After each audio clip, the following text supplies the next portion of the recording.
Good morning guys! The purpose of this video ay madami nagtatanong sa akin kung ano daw ba yung ginagamit kong mga cards.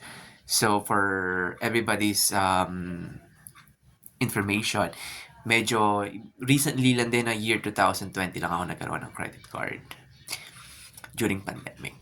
Actually, dream lang namin ng misis ko yan. So, malaki siyang, may advantage and disadvantage ang paggamit dito. Depende sa discipline natin. Pero, sa amin kasi, malaking tulong ito kasi we don't bring cash anywhere sa mga groceries.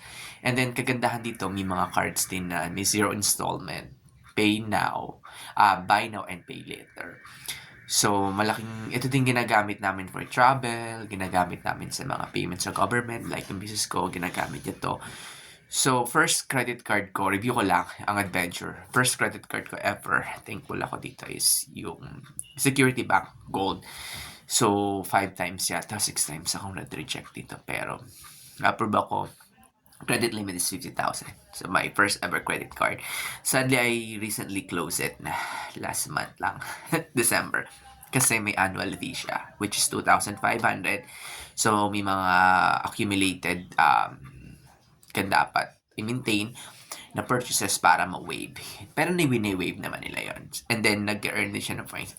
Just recently, tawag doon, redeem na yung points.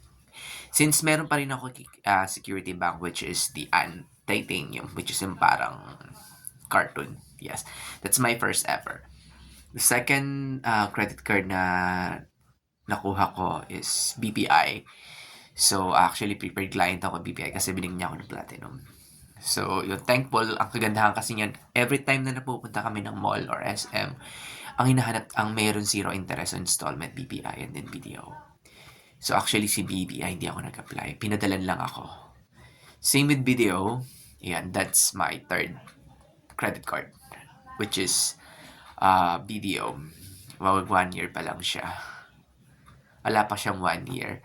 So, dream ko yon. And then, the next one is the most recent is RCBC Platinum. Most of them are all Platinum.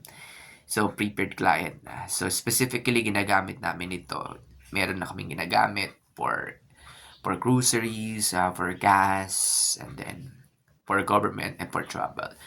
So, most of them are no annual fee. Yung RCBC, no annual fee siya. Pag na-maintain mo 60,000 kasi nag-open kami before December 31. Actually, hindi din ako nag-apply. Pinadala lang siya, then activate ko siya no December 21st. Wait for next video.